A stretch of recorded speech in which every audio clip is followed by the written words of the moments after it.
All right. It's 2024. It's just a few months till we have ourselves another election. How are elections done? How have they been done? What is the electoral process in the United States of America?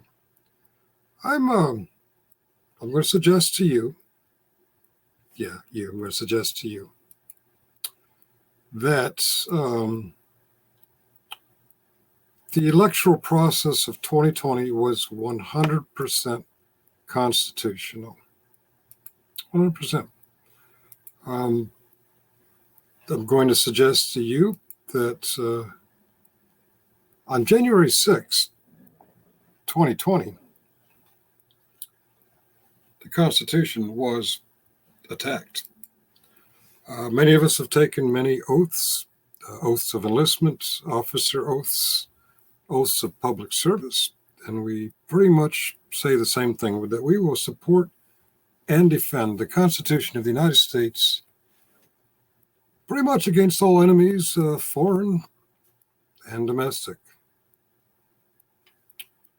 On January 6, 2021, there was a direct attack on the Constitution of the United States.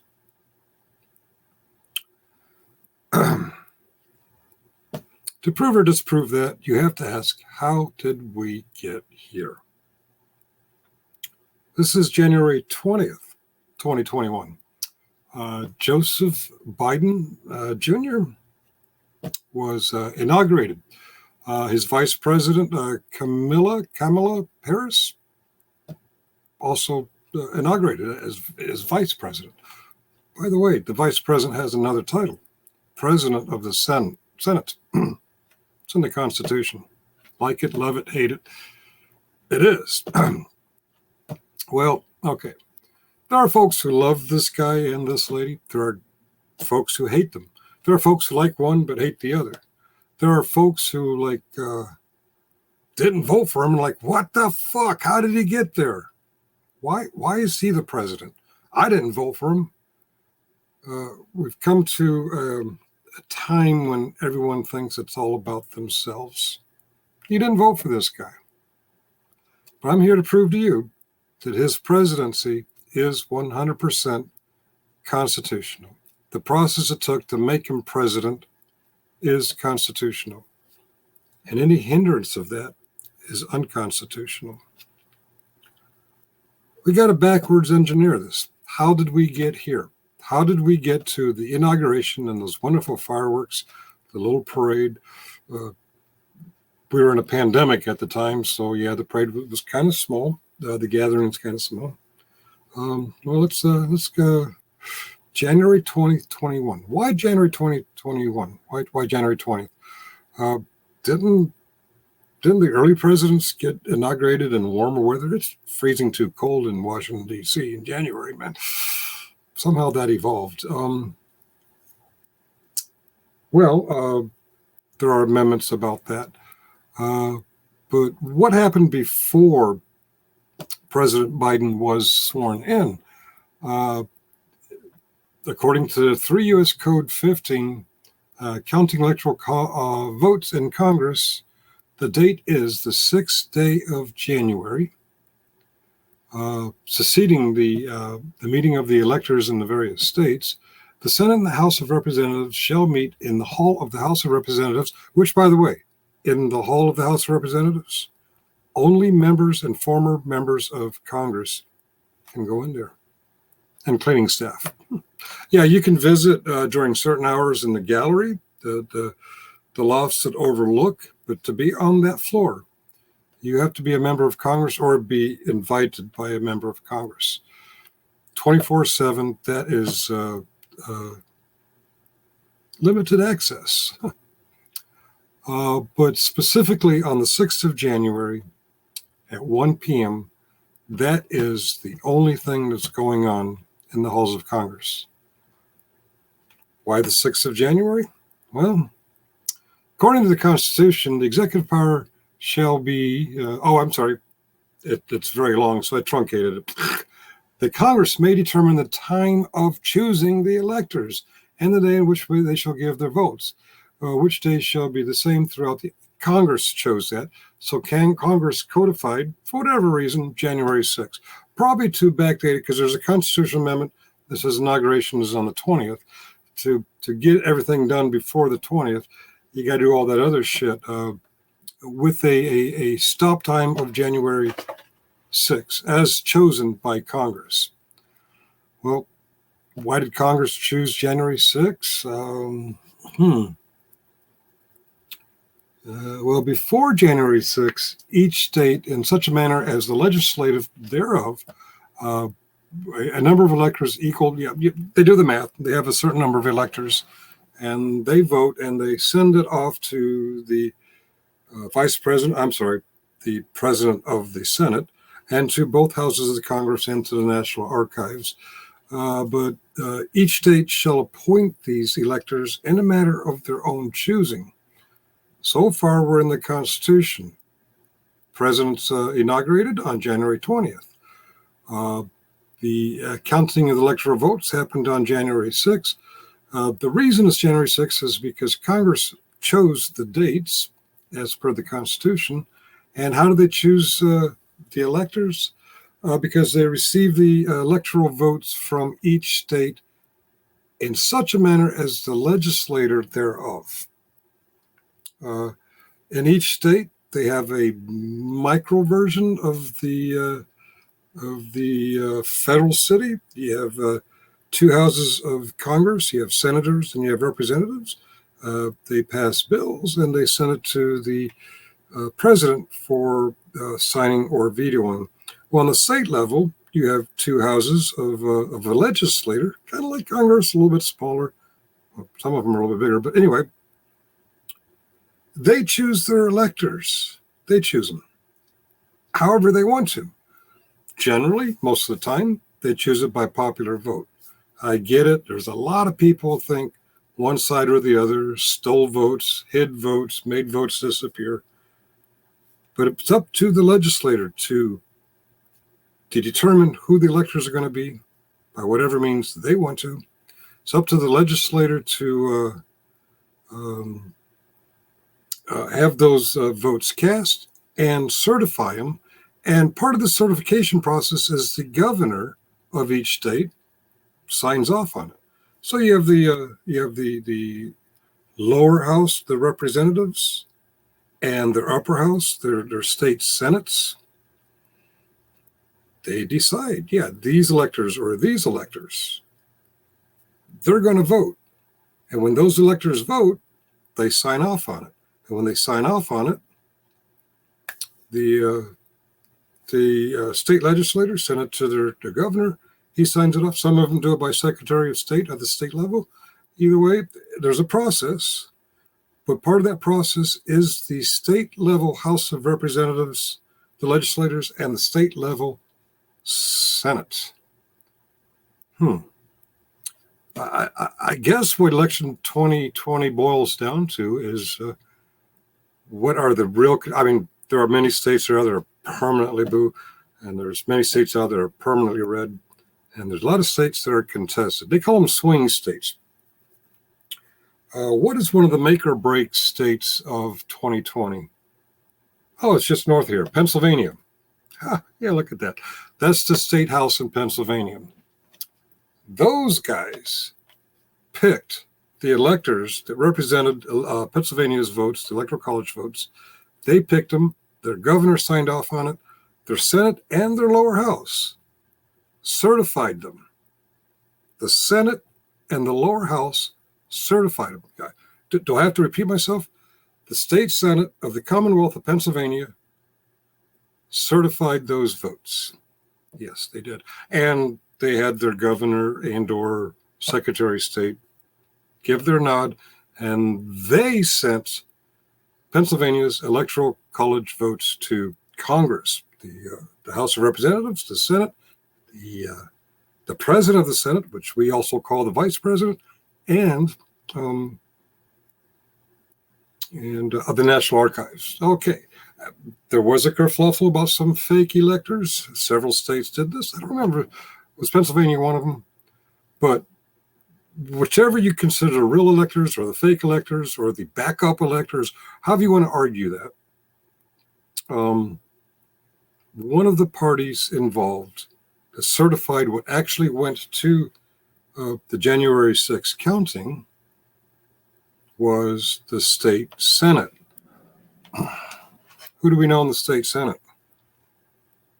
Well, I'm in Northern Virginia, so just north of me is a strip of Maryland, and just north of that, the very first district, the very first state Senate district is around the Gettysburg area, Carlisle. Who represents them on the state Senate level? Oh, this guy, Senator Doug Mastriano. I believe he ran for governor or maybe the federal Senate. I don't remember. He ran for something, lost. What do we know about Doug Mastriano? Well, he has to take the oath to serve in the Senate. He's sworn in. There's another oath he took. What was that oath? Oh, he served in the United States Armed Forces. That looks like Army. Oh, airborne, air assault. 1, 2, 3, 4, 5, 6 racks. That's a nice rack. Remember the video I did the other day? Don't I have a nice rack? Beautiful rack there. This man rose his right hand more than once, and something along the lines that he swore to support and defend the Constitution of the United States against all enemies, foreign and domestic. This is what I call an oath breaker. Let's go back. Remember the one in the uniform. Okay. Okay. We had an inauguration day. And before inauguration day, we had January 6th. What's January 6th? Codified. Why is it codified? Because Congress gets to choose when. When did Congress choose? January 6th. What happened on January 6th? We know. But on January 6th, what was really done aside from the interruptions, was they counted the electoral votes sent by the various states, including Pennsylvania, which includes their lower house and their Senate, which is one of the representatives in the Senate, Senator Doug Mastriano. He has taken the oath. The motherfucker violated the oath. Is there any doubt in anyone's mind who saw everything I've said up to now that whether you like him or hate him, whether you think votes were stolen at the popular level in the various states or faked or the other guy's votes were lost or whatever kerfluffle you think about the popular vote counting, how we choose a president is through the Electoral College. Many of us hate it. Many of us love it. Many of us just tolerate it. The Electoral College is how we do it. The Electoral College is counted on January 6th, and they base their count on what these guys send them, and part of these guys is this guy, and this guy took the oath. Where was he on after approving the Democratic votes, after approving the votes that went towards Biden, after approving the votes that Pennsylvania was part of what tipped the balance in Biden's favor and caused Biden to be up here on January 20th, is my pointer? Yeah. There he is. He's getting sworn in. Why? Because this guy, among others, was part of the body who sent electors to vote for this guy. I guess he had a change of mind. He didn't like the way his state did it because the Constitution says his state's going to do it the way his state wants to. His states did it. His state apparently had second thoughts. Doug Mastriano was at January 6th. Protesting what he was a part of what happened. I didn't like that I sent the Electoral College votes for the other guy, so I'm going to go protest. Stop the steal. Stop the steal. Hang Mike Pence. Hang Mike Pence. Yeah, he was there. Look at this one. This is the rail, the second rail. I'm sorry, that's the first rail. Oh, okay, bad orientation. That's the first rail, and that tells the people, don't cross this line. There are two rolls of those rails. That was a gentleman's way in saying, stay the fuck out. We have official business going on. today at 1 o'clock. The general public is not allowed. He's in this picture. He's in this picture. That's a staff member. This is one of his staff members trying to hide what happened here. And here he is clearly inside, not the first one, not the second one. He's up there against the Capitol. He is in violation. Why was he there? He was there to stop the steal.